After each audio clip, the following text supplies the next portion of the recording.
Good morning and welcome to Day 88 of Geriatric 1944's Coronavirus Diaries.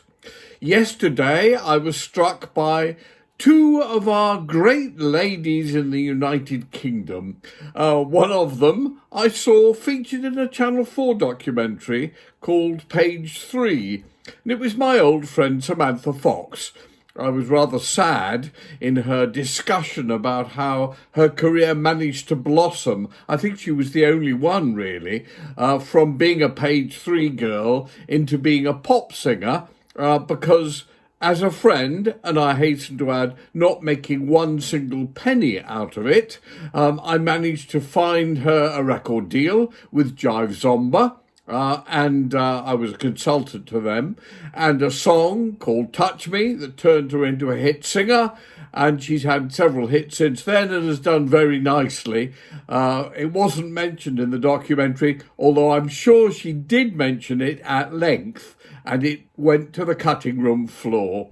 The other lady, of course, was Dame Vera Lynn, sadly passed away, but the age 103 ain't bad. I only hope I get to 103. That's quite a long way to go.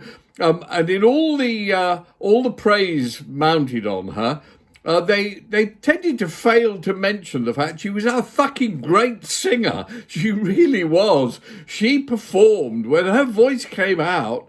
And I noticed rather nicely, I thought, Alfie Boe, who is also a great singer, on BBC Breakfast, when they played his duet with Vera Lynn that he made 2 or 3 years ago.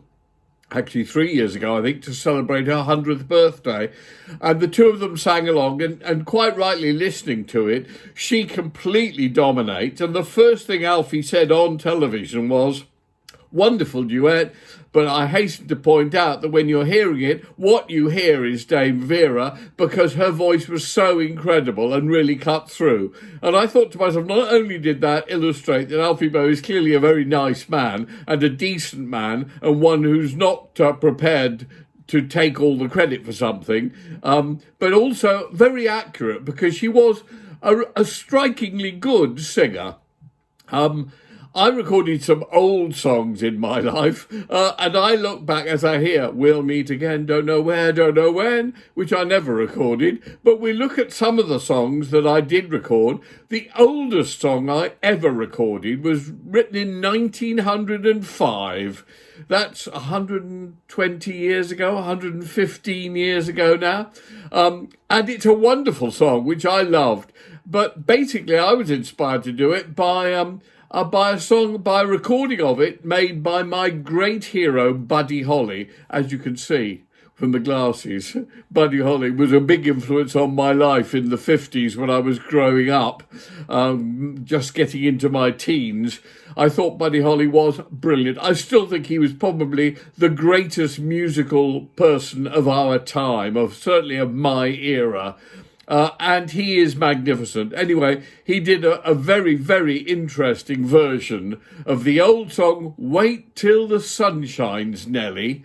And I did my version of it, which is very much based on his version, but updated and so on, which not many people have heard, because I don't think I ever put it out as a single, but I always think it was an album track, and I loved it. So I'll leave you with that today, in celebration of our two great ladies, Samantha Fox and Vera Lynn, but also of Buddy Holly and me as a singer. Wait till the sun shines, Nelly. See you tomorrow. Bye and bye.